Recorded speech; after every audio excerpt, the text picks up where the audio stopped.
다스는 누구 겁니까?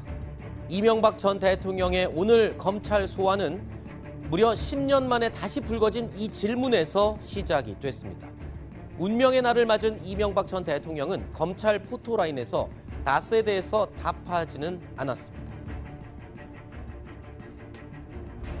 대신 이명박 전 대통령은 서울중앙지검 1001호 조사실에서 다스는 내 소유가 아니다라고 답했습니다. 윤석열 중앙지검장이 지켜보는 그 와중이었습니다. 도대체 다스는 누구 거예요? 답변하기 어려우십니까? 그래서 저희는 그게 누구 거로 보이냐, 사실상 누구 거로 보이냐 하는 문제보다 법률적으로 이게 누구 거냐를 확인해야 될 입장에 있기 때문에 섣불리 말씀드리긴 좀 어렵고. 지금 확인. 자, 윤석열 지검장에게도 오늘은 운명의 날입니다. 다스의 실소유주를 확인하겠다는 말을 이제는 직접 지켜야 하기 때문입니다. 이명박 전 대통령을 소환하기까지도 참 우여곡절이 많았습니다. 신정수 차장. 네. 자, 그냥 여기까지 온 게 아니죠. 굉장히 많은 일이 있었습니다. 그렇습니다. 일단 가장 시발점이라고 해야 될까요? 원세훈 국정원장 시절에 댓글 사건, 정치 개입 혐의 등 때문에 국정원 원세훈 원장을 상대로 굉장히 강도 높은 조사를 하다가 그다음에 김관진 당시 국방장관이 군 사이버 사령부에다가 정치 관련 댓글 같은 것들을 달게 했다. 이런 혐의 같은 것들이 드러났고 그게 청와대에 보고됐다. 이런 정황 같은 것들이 드러나면서 구속영장을 청구했는데 아시다시피 첫 번째는 아니요. 처음에는 발부가 됐는데 다시 적부심으로 풀려났고 그렇죠. 그러니까 다시 또 윤석열 지검장이 또 한 번 구속영장을 청구하도록 했고 그런데 기각이 되자 그거에 대해서 굉장히 격정적으로 비상식적인 판결이다, 결정이다 이런 식으로 막 비판까지 하면서 굉장히 이번 국정원 사건과 관련해서 이명박 전 대통령에 대한 어떤 사법 처리 의지를 강하게 보였고요.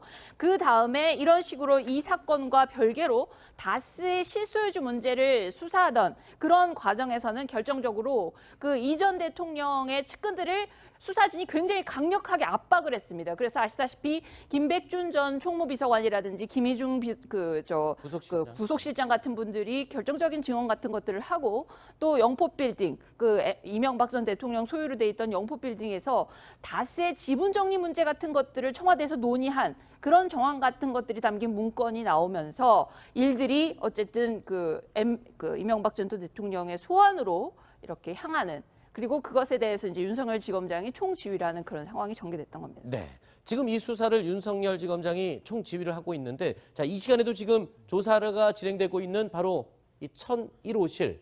근데 이 안의 모습을 저희가 그림으로 그려봤는데 윤석열 지검장의 모습은 이 안에서는 볼 수가 없죠. 그러니까요. 검사장이 저 수사를 직접 신문하는 건 아니죠. 신문하는 건 이제 부장검사 두 사람. 실질적으로 그렇죠. 이제 이 수사를 진행했던 특수 2부장하고 첨수 1부장이 진행을 하는 거고, 윤석열 지검장하고 한동훈 3차장 수뇌부입니다. 수뇌부들은 지금 보니까 CCTV, 저 조사지에 CCTV가 달려있다는 것이거든요. 네. 소리도 다 들리고요. 저 방만 CCTV가 달려있는 겁니까? 다른 데는 안 달려? 영상 녹화실 같은 경우 원래 녹화가 되는 거니까 장치는 되는 걸 알고 있는데 네. 일단 저 방 같은 경우 CCTV를 통해 가지고 상황을 지켜보고 있는 거죠. 지켜보면서 야 이거 물어봐 저거 물어봐 이런다는 건 아닌데 네. 혹시 이제 어떤 돌발 상황이 일어날지도 모르기 때문에 그런 걸 대비해 가지고 검찰 수뇌부들은 밖에서 지켜만 보고 있는 겁니다. 영상 녹화라고 하면 이 말소리도 다 녹음이 다 되는 거죠. 예, 그 화면만 봐서 뭐 하겠어. 소리가 들려야죠. 그러니까 네. 어떻게 물어보고 어떻게 대답하는지 그런 것들을 전부 다 녹화를 한다고 보시면 됩니다. 지금 모든 모습과 목소리, 말하자면 이 어투까지 다 이 감정적으로 드러나는 것도 다 녹화가 된다는 건데, 이거는 지금 조사를 받는 사람 입장에서는 굉장히 부담스러운 그런 상황이라면서요? 그러니까 이제 이 녹화라는 게 박근혜 전 대통령 때 퀴즈 한번 해볼까요? 네. 영상 녹화 할게요, 안 할게요?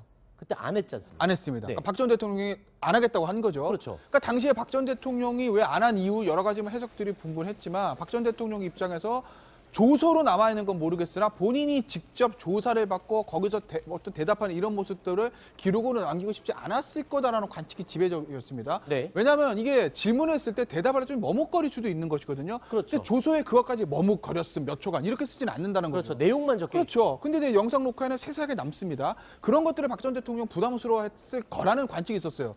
근데 이번에 이명박 전 대통령은 하겠다라는 거죠. 글쎄요, 뭐 이거 뭐 박근혜 전 대통령하고 이명박 전 대통령 캐릭터의 차이일 수 있으나 네. 아마 이명박 전 대통령 입장에서는 본인이 만약에 여기서 영상 녹화 안 하겠는데요라는 얘기를 하면 또 주변 역시 뭔가 자신이 없겠구만 이렇게 해석이 될 수도 있는 건데 반대로 야 나는 뭐 법적으로 다 다툴 자신이 돼 있어 나는 영상 녹화 응할 거야라는 이런 것들은 뭔가 준비가 돼 있나? 굉장히 자신 있게 나가는 걸 네. 뭐 이런 어떤 인상을 줄 수 있기 때문에 그런 것들 감안해서 뭐 전격적으로 영상 녹화에 동의한 건 아닌가. 그렇군요. 김태현 변호사 말대로는 일단 수사를 지휘하는 윤석열 지검장이 조사실에 신문을 하러 들어갈 일은 없다라고 말씀을 해주셨지만 어제요 이 윤석열 지검장이 직접 이 검찰 포토라인서부터 예행 연습을 하는 그 동선을 다 체크를 해봤다면서요. 그 윤석열 지검장으로서는 어쨌건 전직 대통령을 첫 번째로 본인의 지휘하에서 지금 조사를 하게 되는 거 아닙니까? 네. 혹시 만약에 어떤 불상사가 생긴다든지 어떤 그 부분에서 차질이 생기게 되면 문제가 되니까 이제 한동훈 3차장 검사 등 이 관련된 검사들과 함께 9시 반에 내려가서 쭉 여기서 이제 포토라인도 점검을 하고 거기서 서서 이동하는 동선을 어떻게 갈지 이런 것들을 실제로 이제 예행 연습을 한번 해본 거죠. 네. 그렇게 해서 그대로 오늘 아침에 똑같이 이렇게 이제 진행을 한 겁니다. 네. 윤석열 지검장도 예행 연습을 했지만 아까 앞부분에 저희가 잠깐 언급을 했습니다만 이명박 전 대통령도 참모진들과 밤늦게까지 이 질의응답을 연습을 하고 예행 연습을 했거든요. 실제로 그렇게 질의응답을 연습하면 검찰 조사에서 도움은 됩니까? 안 하는 것보단 낫죠. 아, 그래요? 기본적으로 이제 본인이 이 사건뿐만 아니라 모든 사건에서 본인이 조사받으러 들어갑니다. 이 사건의 팩트를 가장 잘 알고 있는 사람은 누굽니까? 피의자입니다. 네. 이 사건보다 모든 사건에 그런 거죠. 본인이 한 일에 대해서 검찰이 수사하고 있는 거기 때문에 팩트를 가장 잘 알고 있는 사람은 본인인 거거든요. 네. 그러니까 검찰이 뭘 가지고 물어볼지는 본인이 한 일이 있으니까 다 어느 정도는 머릿속에 있을 겁니다. 네. 그걸 가지고 변호사와 검찰이 어떻게 물어봤을 때 어떻게 대답한다, 아하. 검찰은 무슨 증거를 들이댈 거다라는 것을 연습을 하는 건 뭐 당연히 도움이 되죠. 알겠습니다. 자, 검찰 측은 이명박 전 대통령 경호 문제로 국민의 불편이 생기는 것을 최소화하기 위해서 가급적이면 한 번의 소환 조사로 끝내겠다 이렇게 밝혔습니다. 윤석열 지검장의 칼과 이명박 전 대통령의 방패가 팽팽히 맞서는 이유도 이 때문입니다. 검찰은 오늘 이명박 전 대통령의 소환 조사에서 다스 수사를 첫 카드로 꺼내 들었습니다. 분이 다스는 누구 거냐 이렇게 묻고 있습니다. 이 부분에 한 말씀 부탁드립니다. 그런 아닌데 물을 일은 아닌 것 같습니다. 예. 국민들께 사과하셨는데요. 100억대 뇌물 혐의 모두 부인하시는 겁니까? 위험해요. 자, 오늘 이명박 전 대통령이 받고 있는 혐의 뭐 핵심적인 것만 보면 16개, 많게는 20개까지 혐의가 있다라고 얘기를 하고 있는데 이 가운데 핵심은 지금 뇌물하고 횡령입니다. 그러고 더 나아가서 지금 검찰에서는 다스를 지금 첫 번째 카드로 주목하고 있습니다. 왜 많은 혐의 중에 뇌물과 횡령 그리고 이 다스 수사에 가장 중점을 두고 있는 겁니까? 다스가 핵심이죠. 처음부터 알파와 오메가입니다. 네. 왜냐하면 지금 뇌물을 인한 횡령 혐의가 전부 다 다스를 중심으로 이루어졌거든요. 다스가 300억 비자금을 만들었는데 그중 일부가 이명박 전 대통령의 캠프로 흘러들어갔다는 것도 그렇고 미국에서 다스의 그 삼성 소송을 삼성이 대납했다는 것도 그렇고 전부 다 BBK 소송. 네, BBK. 예. 거의 다 이 다스를 중심으로 이루어지기 때문에 다스를 이명박 대통령의 소유라는 것만 인정을 하면 나머지 부분들이 전부 풀리게 되는 겁니다. 다스가 인정돼야지 법률적인 책임은 물론이고 이명박 대통령의 사과도 이끌어낼 수 있고 또 검찰로서는 이것이 정치 보복이다, 정치 보복적 수사다라는 걸 프레임에서 완전히 벗어날 수 있기 때문에 네. 결국 오늘의 핵심은 다스라는 걸 인정하느냐, 네. 대통령이 이명박 대통령부터 그 승복을 이끌어내느냐에 달려 있다고 볼 수가 있습니다. 말씀 들어보면 다스가 본인의 소유라고 인정하는 순간 모든 혐의들이 고리들이 쫙 풀린다. 검찰의 입장에서 보면 그런 입장인데 이명박 전 대통령 입장에서 보면 다스만 끝까지 부인하면 다른 혐의를 입증할 수 없는 게 되는 겁니다. 그렇다면 검찰의 입장은 뭘까요? 여태까지 이명박 전 대통령은 한 번도 다스의 소유를 인정한 적이 없습니다. 오늘도 조사에서 다스는 내 소유가 아니라고 계속 부인하고 있는데 검찰이 무언가 결정적인 증거를 갖고 있다는 뜻일까요? 어떻습니까? 그러니까 사실 아주 100% 결정적인 증거라고 하면 예를 들면 이명박, 이상은, 고 김재정 요 세 사람이 맺은 뭐 이명박 이런 게 있으면 제일 확실하죠. 그러니까 명의는 이 두 사람도 있지만 실질적인 것은 이명박 소유로 한다. 뭐 이런 식 존칭을 빼고 합니다. 그런 문건이 있으면 제일 확실한데 그거는 없는 것 같아요.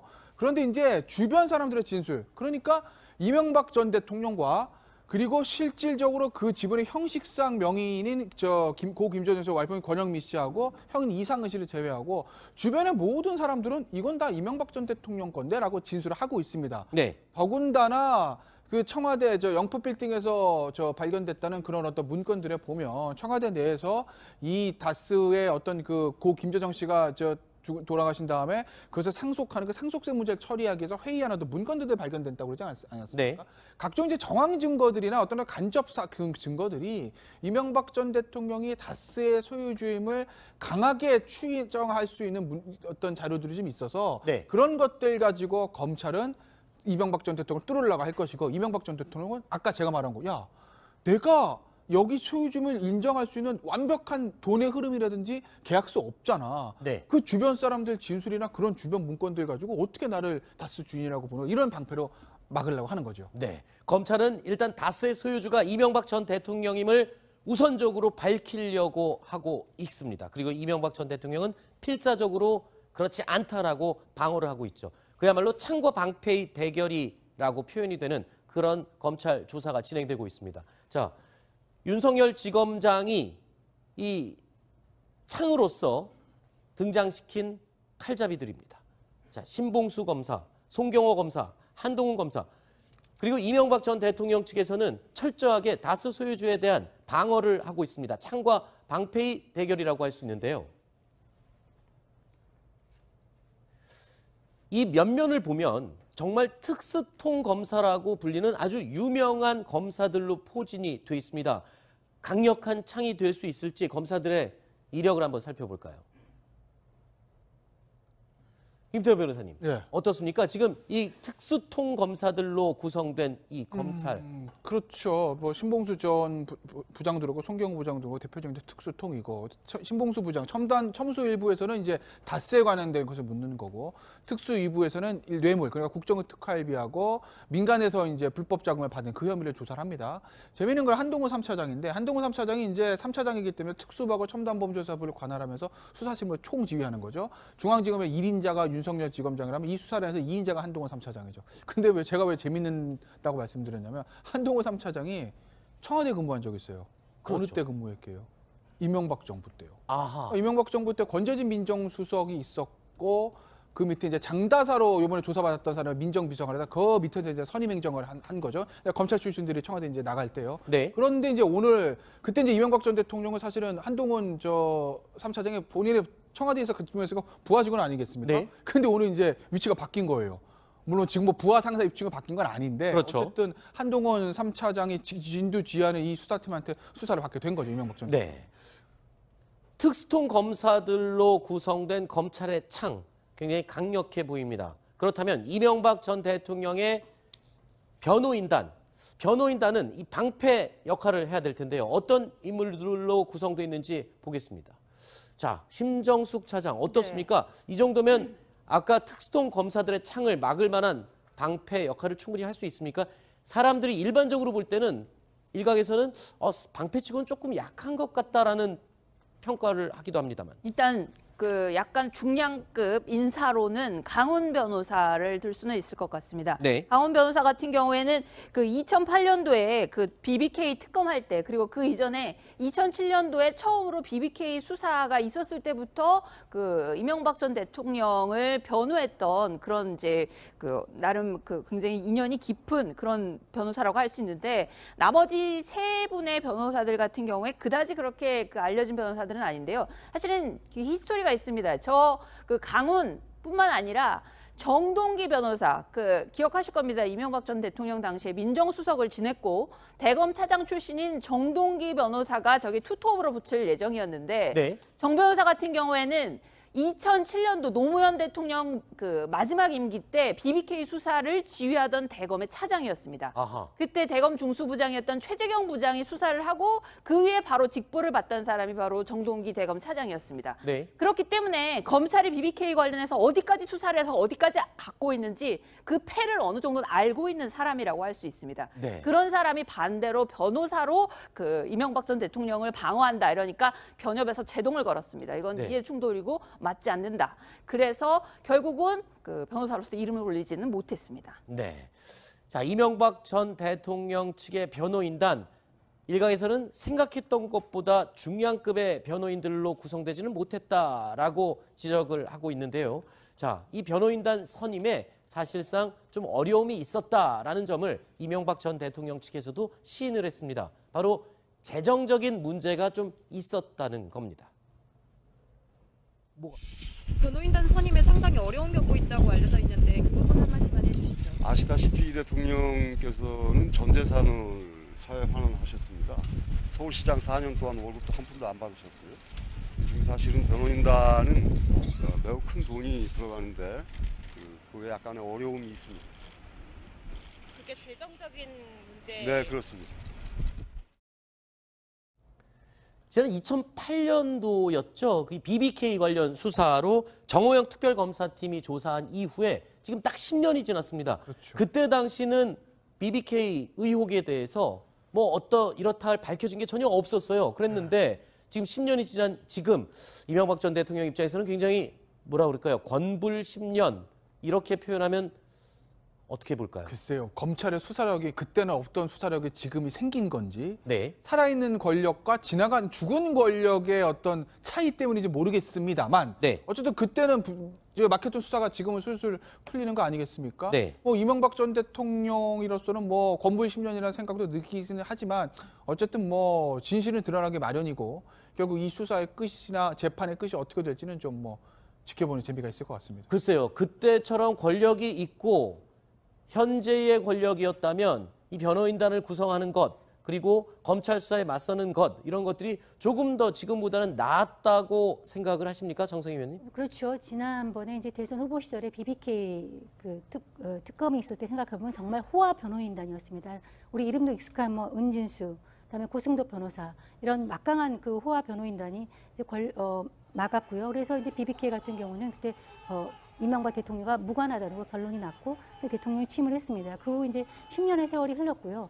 지금에서는 특히 영포 빌딩에 있던 그 다스의 당시 사장이었던 김성우 사장 같은 경우는 그때는 분명히 다스는 이명박 씨의 소유가 아니다라고 얘기를 했는데 이번에 진술을 180도 바꿨거든요. 그렇죠.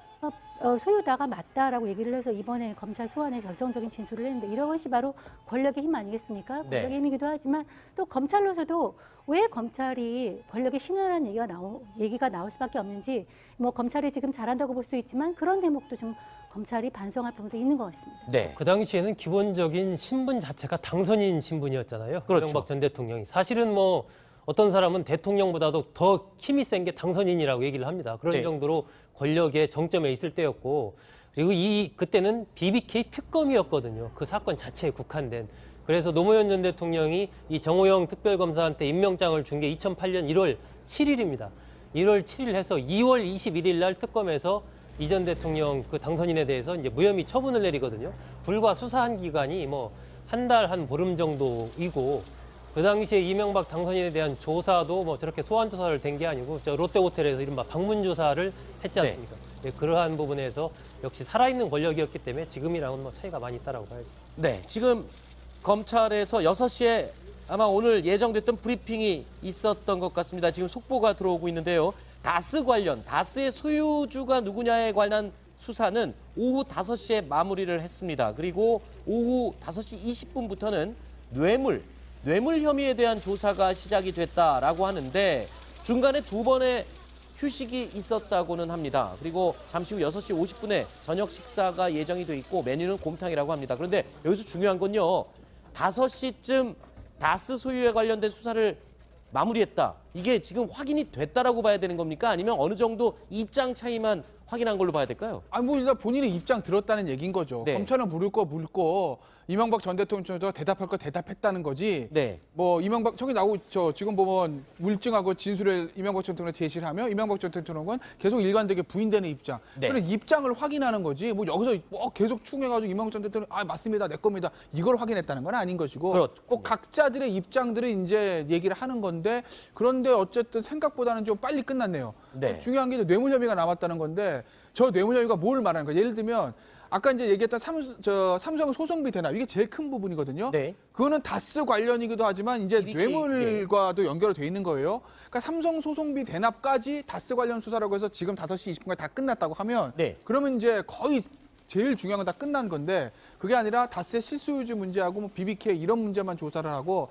삼성 소송비 대납 문제가 아직 남아있고 저녁 먹고 조사할 예정이라고 하게 되면 그럼 조사는 굉장히 길어질 수가 있죠. 그게 사실 제일 큰 거거든요. 그럼 이거는 뭡니까? 지금 검찰이요. 사실관계를 이명박 전 대통령이 부인하더라도 관계를 입증할 수 있다라고 검찰이 지금 밝히고 있는데 그만큼 지금 결과에 확신을 갖고 있다라는 뜻 아닌가요? 그러니까 검찰 입장에서는 지금 뭐 김백준 전 기획관을 비롯한 관련자들의 진술이 있고 네. 단순히 진술뿐만 있는 것이 아니라 영법 빌딩에서 확보한 문건이라든지 저 이병모 씨가 보관하고 있던 외장하드에서 나왔던 문건들, 뭐 그다음에 이팔성 전 의미금융주주 회사에서 비망록들 각종 문건들이 있기 때문에 문건, 물증과 관련자들 진술 이걸 종합하면 피의자인 이명박 전 대통령이 부인한다고 하더라도 이 혐의를 입증하는 데는 자신 있다라고 보는 거죠. 네. 그러니까 검찰도 당연히 이명박 전 대통령 부인할 것을 예상하고 이제 준비를 하고 수사를 진행하는 것이기 때문에 부인하는데 이렇게 당황할 일은 전혀 없다는 겁니다. 네. 부인하더라도 우리는 우리 나름대로 스케줄을 가지고 네. 입증을 하겠다는 거죠. 지금 이 검찰의 수사 속도는 이미 검찰이 예상했던 수사 속도와 크게 다르지 않게 진행이 되고 있다고 합니다. 자, 일단은 오늘 이명박 전 대통령 20여 개의 관련된 혐의 대부분 부인하고 있고 특히 가장 중요한 쟁점이 되는 다스 소유주 여부에 대해서도 완강하게 부인을 하고 있습니다. 하지만 검찰은 부인을 하더라도 사실관계를 입증할 수 있다라고 자신감을 피력하고 있는데요. 자, 일단 오늘 저녁 식사 이후에 또 조사가 계속 이어질 것으로 예상이 되고 있습니다.